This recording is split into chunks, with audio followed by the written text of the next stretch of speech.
Hey guys, welcome back to the channel. Thank you so much for sticking with me on this channel.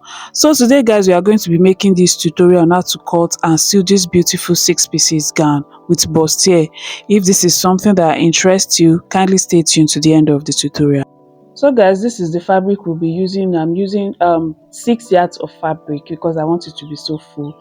Then this is the lining I'm using. I didn't use this exact lining for this, the exact color of this fabric for the lining, because I don't have the color at all. So this is the color I have. That's what I'm using.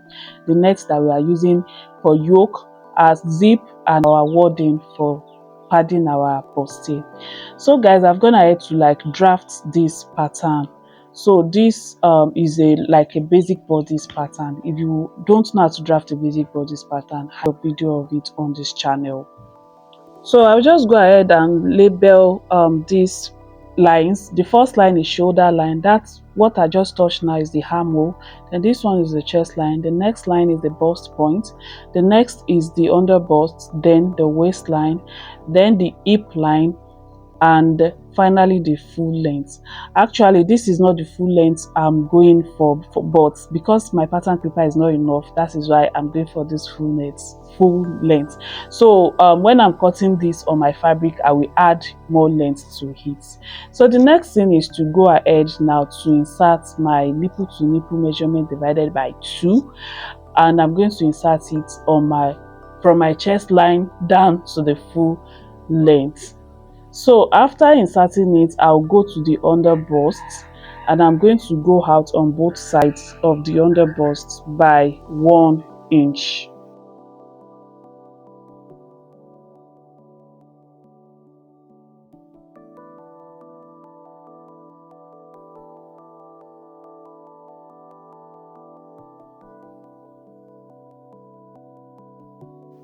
So I'm going to extend the 1 inch on both sides of the under bust down to the full length of my gown, like so. Then after extending it, I will take my curve rule, and I'm just going to curve from that 1 inch that I went out with on the under bust. I'll curve it straight into my bust point, like so, the way I just did it. So I will do it for the other side as well. So once I'm done with that, the next thing I'm going to do is to go ahead to extend my that line on my chest line. So I want this yoke to cover my boobs, so I'm going up by 1.5 inches. So that is what I just marked now. So on that 1.5 inch, I'm going to use my curve rule to make a sweetheart neckline to go ahead to meet my chest line, or about 1/2 inch above my chest line. Then on the other side, I'm just going to use the curve rule to blend the upper part to the armhole line, like so. Then on this curve that I just made now, I'll go out on both sides by 1 inch as well. Then I'll use my curve rule to blend the 1 inch into my bust point, like so.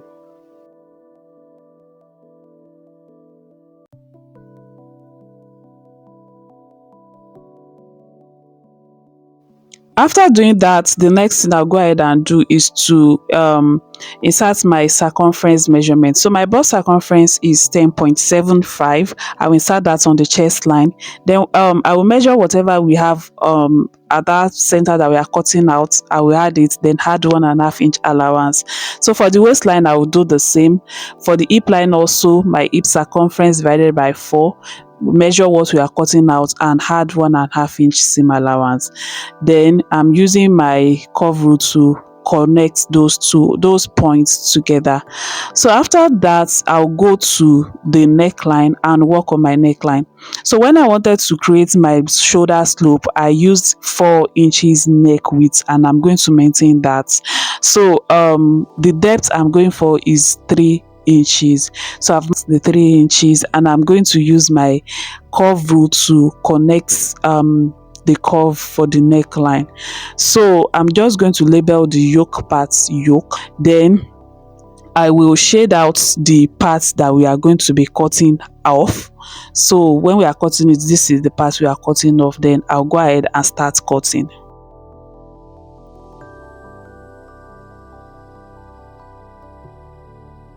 So guys, this right here is our front panel.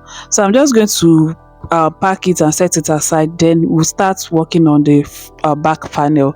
So for this back panel, I've gone ahead to draft the lines as well, and as you can see, one line is missing at the back panel, and that's the under bust line. So I will label the lines as well: the chest line, bust point, under bust. So I actually don't need this bust point, but I've actually drawn the line before I remember that I don't need bust points for the back pieces. So for the zipper allowance, I'm just going to label its zipper. I'll not forget that that's the zipper allowance.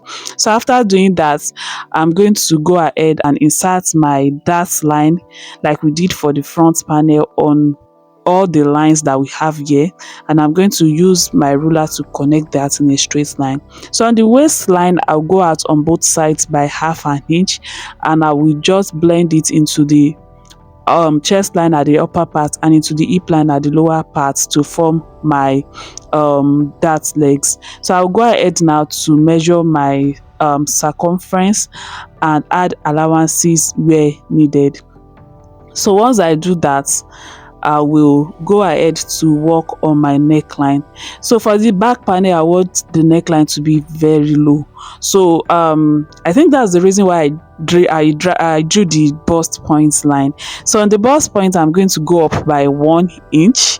So that's how low I want my neckline for the back panel to be. So I'm just going to connect it like so in a straight line to the shoulder or to the neck width. So that's that about the back panel. We go ahead now to like cut it out, but before I cut it out, I will just label the part above the chest line yoke, because we are using yoke for the back panel as well. So while cutting, we are going to be splitting our that into two, like so we are splitting the back panel into two. This is what we have for the back panel, and this is the front panel. So I'll go ahead now to cut all this on my fabric. So to cut my fabric, to cut the patterns on my fabric, I'm going to fold my fabric into two. So the width of the folding depends on how full I want my gown to be. I want mine to be very full, so I folded it into two and I measured 15 inches after folding. So that's how full I want my gown to be. So after folding it now, I'm just going to place my pattern paper on the fabric. This is the center front. So the way I'm cutting the center front is the way I'm going to cut the center back. So I'm just going to pin the pattern paper for the front panel, for the center front, on the fabric. So remember I said the length I measured the other time is not the length I wanted, so this is why I'm adding length to it. So I'm adding about 10 inches to the length of this outfit. So that is what I'm just trying to the length is what I'm just trying to like form here. So once I get the length, I will go ahead to the bustier part of the panel of this center piece, center front, and I'm going to add half an inch allowance that I'm going to use to join to the other side till I get to the waist point. So the half an inch allowance that I'm adding is going to stop at the waist point, and from that waist point, I'm just going to like mark a line to go ahead to meet the length of this gown. So I'll just mark it to go to meet the length and to meet the 15 inches width that we measured. Do you get? So if you don't want your own gown to be as wide as mine, you can decide to reduce it. So I'm just trying to like connect the length to the width. So after doing that, I'll go ahead now to cut this out.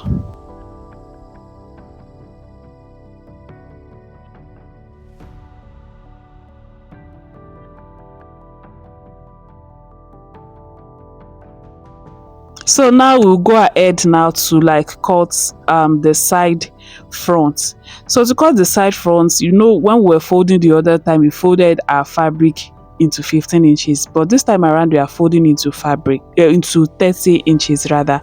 So That means that when the fabric is not on fold, it's going to be 60 inches, but when it is on fold, it's going to be 30 inches, 30 inches. And that's because I'm cutting the two side fronts together.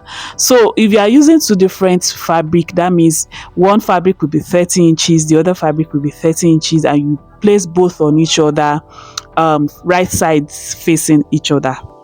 So I hope you understand what I'm just explained now. So after that, you are now going to place your pattern paper at the center of the measurement. What I mean is that the center of this 30 inches is where you place the center of your pattern paper, so that the measurements will be equal on both sides. So I'm just going to pin it down on each other.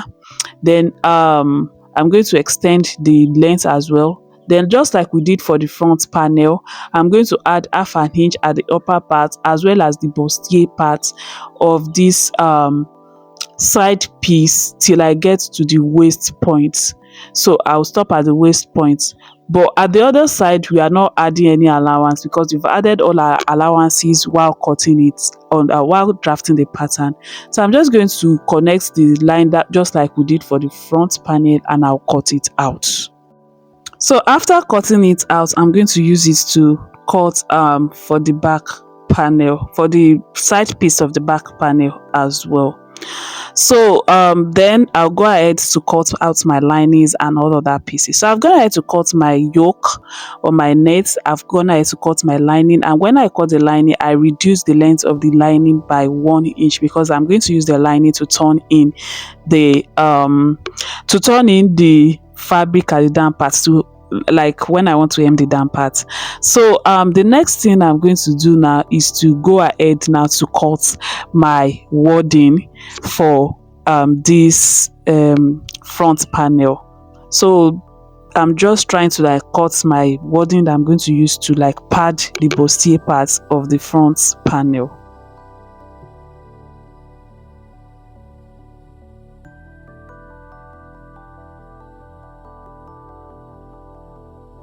So after cutting the wording, I'll go ahead now to my ironing board and use my iron to gum the wording to my fabric.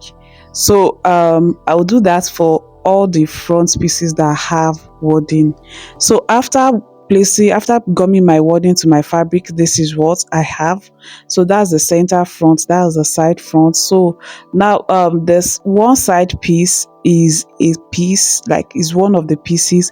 The center front is the second piece, and the other side piece is the third piece, and that's 3 pieces at the front, then 3 pieces at the back as well. That is what makes this gown 6 pieces gown. So the next thing I'm going to go ahead and do now is to sew this front panel together. So I'll place the side piece, one piece of the side piece on the center piece like so, and I'll just take it to my machine and sew it down with half an inch. Like I'll sew it till the full length with half an inch.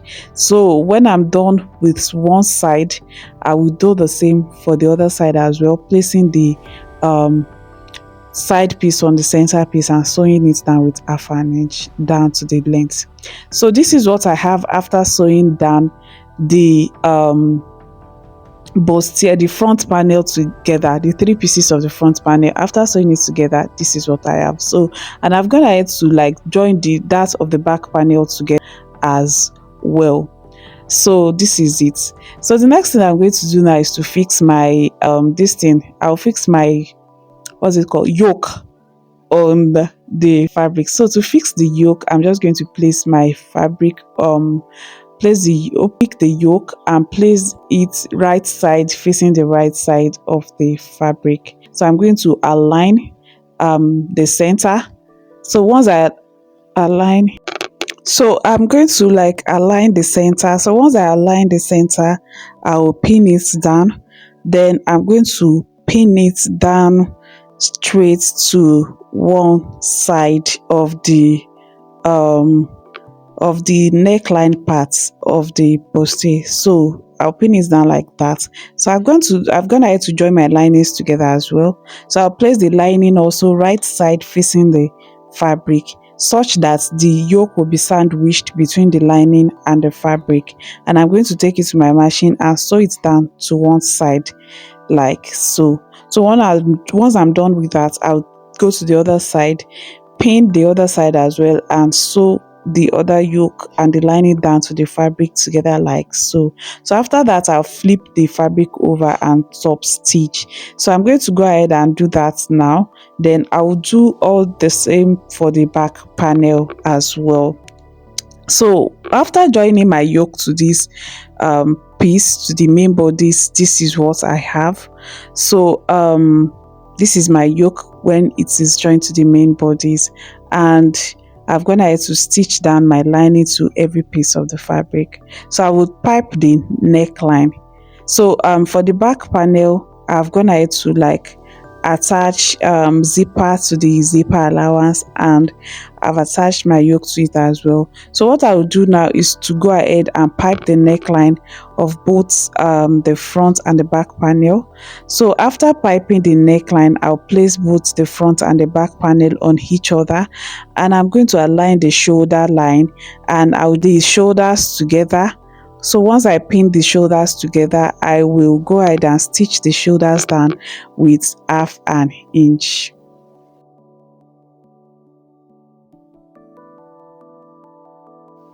So after joining the shoulders, this is what I have, and I forgot to tell you that I've already used my lining to turn the down parts to hem the down parts the other time. So I have already joined the shoulders as well. So the next thing I'm going to do is to turn this fabric to the wrong side. So once I turn it to the wrong side, I'm going to align the sides, the armhole and everything. So once I align them, I'm going to pin all of them down together at both sides. So after pinning them together, I will go ahead and take in my measurements, because it is time to like stitch the sides, to join the sides together. So I will take my measurements. So after taking my measurement, I'm going to sew on whatever measurement I take, and I will go ahead and stitch down the sides of this fabric. So after stitching down, I've gone ahead to give it a good press on the sides, and this is what I have. So the next thing I'm going to do is to attach my sleeves, and we are practically done with this gown. So guys, after attaching my sleeve, this is how beautiful the gown is looking. Thank you so much guys for watching this tutorial. Please do well to like this video, subscribe and share this video. I'll see you guys in the next one. Bye guys.